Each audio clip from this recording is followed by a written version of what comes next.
नमस्कार दोस्तों, आज की इस वीडियो में हम बात करने वाले हैं तारक मेहता का उल्टा चश्मा शो के बारे में कि कैसे YouTube पे सबसे ज्यादा देखे जाने वाला शो, कई सारे वर्ल्ड रिकॉर्ड बनाने वाला शो आज डूबने की कगार पे आ पहुंचा है। इसके अलावा इस शो में काम करने वाले लोग इस शो पे ऐसे इल्जाम लगा रहे हैं जिनको सुन के आप विश्वास नहीं कर पाओगे। तो दोस्तों, जैसे कि आप लोग कई सालों से देखते आ रहे हैं कि इस शो में काम करने वाले जो मेन स्टार कास्ट हैं वो इस शो को छोड़ के जा रहे हैं। जैसे कि तारक मेहता का रोल निभाने वाले शैलेश लोढ़ा वो भी इस शो को छोड़ के जा चुके हैं। अंजलि मेहता का जो किरदार निभाती हैं नेहा मेहता, वो भी इस शो को छोड़ के जा चुकी हैं। दया बहन का किरदार निभाने वाली भी शो को छोड़ के जा चुकी हैं। जो पुराने टप्पू का किरदार भव्य गादी निभाते थे वो भी शो को कई साल पहले छोड़ के जा चुके हैं।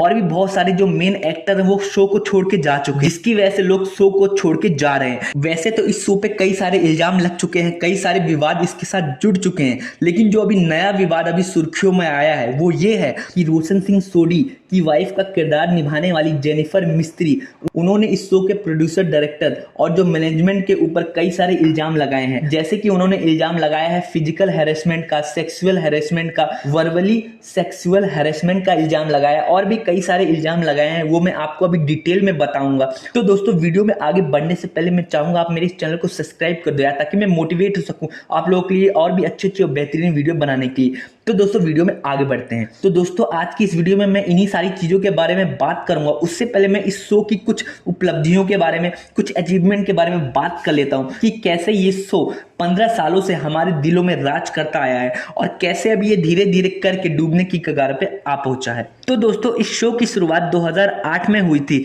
उस टाइम ज्यादातर हर टीवी चैनल पे सास बहू टाइप सीरियल्स ही चला करते थे और इसी टाइप के सीरियल्स फेमस भी होते थे। लेकिन उस टाइम इस शो के प्रोड्यूसर असित कुमार मोदी ने एक बड़ा फैसला लिया और इस टाइप के शो बनाने के बारे में सोचा। इसके लिए वो कई सारे टीवी चैनलों पे गए, लेकिन हर एक चैनल ने उनको मना कर दिया कि ये किस टाइप का शो है, ये तो चलेगा नहीं, आजकल सास बहू सीरियल्स ही चलते हैं। फिर इसके बाद वो सब टीवी के पास गए। उस टाइम सब टीवी का टैगलाइन हुआ करता था कि सबके साथ देखने में ही मजा आता है, ऐसा कुछ टैगलाइन हुआ करता था। एंड में सब टीवी वाले राजी हो गए इसको अपने चैनल पे दिखाने के लिए। तो दोस्तों, उस टाइम का दिन है और आज का दिन है कि 2008 से लेके 2023 मतलब आज तक भी ये शो चलता हुआ आ रहा है। लगातार 15 साल से भी ज्यादा हो गए इस शो को रनिंग, इस शो को चलते हुए, और आज इसने वर्ल्ड रिकॉर्ड बना दिया है कि दुनिया में सबसे ज्यादा लंबे टाइम तक चलने वाले शो को लेके। और इसके अलावा इसने 3700 से भी ज्यादा के एपिसोड अपने कंप्लीट कर लिए हैं इन 15 सालों में। तो आप समझ सकते हैं कि इस शो का कितना ज्यादा क्रेज रहा होगा। और इसके अलावा यूट्यूब पे इसने दुनिया में सबसे ज्यादा देखे जाने वाले शो का वर्ल्ड रिकॉर्ड भी तोड़ दिया है। यूट्यूब पे इसके 45 बिलियन से भी ज्यादा व्यूज आ चुके हैं, जो कि मिस्टर बीस्ट और क्यूटीपाई के ऑडियंस को अगर हम मिला दें तो भी इतना व्यूज नहीं हो पाएगा। इसके अलावा इसके पास और भी कई सारे वर्ल्ड रिकॉर्ड है, जैसे Guinness book of world record भी ये बना चुका है सबसे ज्यादा टाइम तक चलने वाला शो को लेके। इसके अलावा Limca book of world record में भी इसका नाम दर्ज है। इसको कई सारे हजारों अवार्ड भी मिल चुके हैं। 2014 में प्रधानमंत्री की तरफ से इसको स्वच्छता अभियान का एम्बेसडर बनाया गया था इस शो को। और भी इसके अलावा छोटे मोटे तो हजारों अवार्ड इसको मिल चुके हैं। तो दोस्तों, अब आप लोगों के मन में ये बात आ रही होगी कि असित कुमार मोदी, उनके मन में ये शो बनाने के विचार कैसे आया, कैसे उनको ये कहानी सूझी। तो दोस्तों, गुजरात में एक लेखक रहा करते थे तारक मेहता, उनकी एक किताब थी दुनिया का ओढ़ा चश्मा, उससे वो इंस्पायर हुए और उन्होंने ये शो बनाया। इस शो में जो तारक मेहता का किरदार है वो उन्हीं से इंस्पायर है, और जो तारक मेहता का किरदार है वो ऑडियंस को और शो को आपस में कनेक्ट करता है, बस, और इससे ज्यादा कुछ नहीं। तो दोस्तों, अब हम ये बात कर लेते हैं कि इतना अच्छा, इतना बेहतरीन शो आज डूबने की कगार पे कैसे आ चुका है। तो दोस्तों, इसमें कुछ तो शो की गलती है और कुछ कह सकते हैं कि एक किस्मत, एक टाइम की गलती होती है कि हर किसी चीज की एक टाइमिंग होती है, उसके बाद वो जो चीज होती है वो धीरे धीरे डल पड़ने लग जाती है। तो दोस्तों, सबसे पहले हम बात कर लेते हैं कि दया बहन ने इस शो को क्यों छोड़ा। तो दोस्तों, दया बहन का किरदार निभाने वाली एक्ट्रेस ने 2017 में इस शो को छोड़ दिया था। उनके शो को छोड़ने का मेन कारण ये था कि वो उस टाइम पेट से थी और वो चाहती थी 7 से 8 महीने की लीव। इसको लेके उन्होंने शो को छोड़ दिया। जब इस 7 से 8 महीने का समय गुजर गया, उसके बाद भी जब दया बहन शो में नहीं आई तो लोगों के मन में ये बात आने लगी कि क्या बात हो गई, अब तो बेबी भी हो गया, अब क्यों शो में नहीं आ रही। तो बाद में पता चला कि दया बहन ने अपनी थोड़ी फीस बढ़ा दी थी। उनकी फीस 1 लाख से 1.5 लाख के आसपास थी, उन्होंने अपनी फीस थोड़ी और बढ़ा दी, 2-2.5 लाख के आसपास कर ली थी, जिसकी वजह से शो के प्रोड्यूसर असित कुमार मोदी ने उनको अपने शो में रखने से मना कर दिया और इस तरीके से दया बहन इस शो से बाहर हो गई। इसके बाद क्या हुआ, रोशन सिंह सोडी का किरदार निभाने वाले भी कई बार बाहर हुए, कई बार चेंज भी हुए। उनकी भी पैसों से रिलेटेड प्रॉब्लम थी, इसके अलावा कुछ उनके पर्सनल प्रॉब्लम थी जिसकी वजह से उन्होंने शो को छोड़ा। उसके बाद इनकी जगह किसी और को सोडी के रूप में रखा गया, लेकिन ऑडियंस ने उनको एक्सेप्ट नहीं किया तो पुराने सोडी को दोबारा बुलाया गया। इसके बाद तारक मेहता का जो किरदार निभाते हैं शैलेश लोढ़ा, उनको भी शो से निकाल दिया गया। उनकी भी प्रॉब्लम यही थी पैसों से रिलेटेड कि उनको टाइम पे पैसे नहीं दिए जा रहे, उनके कई सारे पुराने पैसे वो भी अभी दिए नहीं गए, जिसकी वजह से उन्होंने शो को छोड़ दिया। अंजलि मेहता, उनकी भी यही प्रॉब्लम थी कि टाइम पे पैसे नहीं दिए जा रहे, उन्होंने भी इस चक्कर में शो को छोड़ दिया। तो दोस्तों, जैसे कि अभी मैंने आपको वीडियो के शुरुआत में बताया कि रोशन सिंह सोडी का किरदार निभाने वाली जेनिफर मिस्त्री, उन्होंने असित कुमार मोदी के ऊपर हैरेसमेंट का इल्जाम लगाया है। इस वजह से उनको शो से बाहर कर दिया गया है।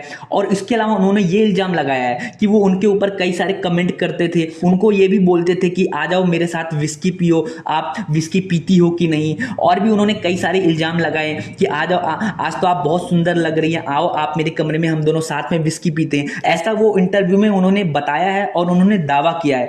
इसके ऊपर असित कुमार मोदी ने बोला है कि ये सारी चीजें झूठ हैं, ये मुझे बदनाम करने के इरादे से बोली गई हैं। इसके अलावा असित कुमार मोदी ये भी बोलते हैं कि उनको पहले ही शो से निकाल दिया गया था, जिसकी वजह से वो इस शो पे गंदा इल्जाम लगा रही हैं। इसको लेकर जेनिफर मिस्त्री और असित कुमार मोदी दोनों कोर्ट में जा पहुंचे हैं, दोनों ने एक दूसरे के खिलाफ FIR दर्ज करवा दी है। तो दोस्तों, आगे देखते हैं इस केस में क्या मोड़ आता है, कौन सही है कौन गलत, वो तो बाद में पता ही चल जाएगा। इसके अलावा मुनमुन दत्ता और जो टप्पू का किरदार निभाते हैं राज, उन दोनों के अफेयर की बातें भी बहुत ज्यादा न्यूज में आई थी, जिसकी वजह से ये शो चर्चा में आया था। क्योंकि आपको इस शो के थीम के बारे में पता ही है कि जो जेठालाल है वो बबीता जी को लाइक करता है, और जो बबीता जी है वो टप्पू से काफी बड़ी है इस शो के हिसाब से। इसलिए जब रियल लाइफ में इन दोनों की केमिस्ट्री लोगों के सामने आई, टप्पू और बबीता जी की, तो इसके ऊपर भी थोड़ा बहुत विवाद हुआ। ऐसे कर करके इस शो के ऊपर बहुत और भी कई छोटे मोटे विवाद हो चुके हैं।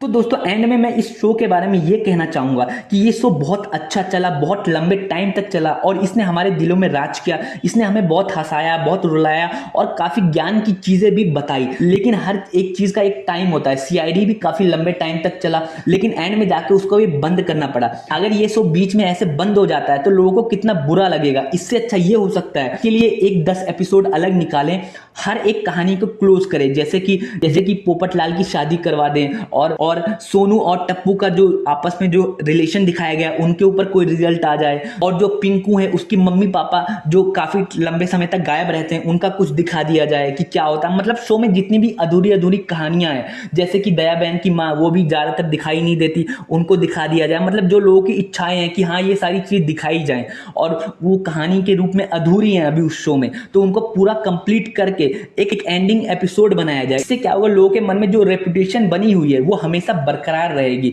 और शो की एंडिंग भी हो जाएगी। और अगर आप ऐसा नहीं करते तो आज नहीं तो कल ये शो बंद हो ही जाना है, और अचानक बंद होगा तो लोगों को बहुत ज्यादा दुख होगा। जो इस शो के पीछे इमोशन जुड़े हुए हैं वो भी खत्म हो जाएंगे, बर्बाद हो जाएंगे। तो इससे अच्छा अगर इस शो को अपनी लेगेसी बना के रखनी है तो इसका एक एंडिंग एपिसोड बना दे जिसमें सारी कहानियों को कंप्लीट कर दिया जाए और इस शो को खत्म कर दिया जाए। तो दोस्तों, उम्मीद करता हूं आपको ये सारी चीज समझ आई। अगर इससे रिलेटेड आपके मन में कोई क्वेश्चन है तो आप नीचे कमेंट कर सकते हैं। तो दोस्तों, अगर यहां तक वीडियो देख लिए तो आप जाते जाते इस चैनल को सब्सक्राइब कर दो यार, ताकि मैं मोटिवेट सकूं आप लोगों के लिए और भी अच्छी और बेहतरीन वीडियो बनाने के लिए। तो दोस्तों, वीडियो देखने के लिए बहुत बहुत शुक्रिया।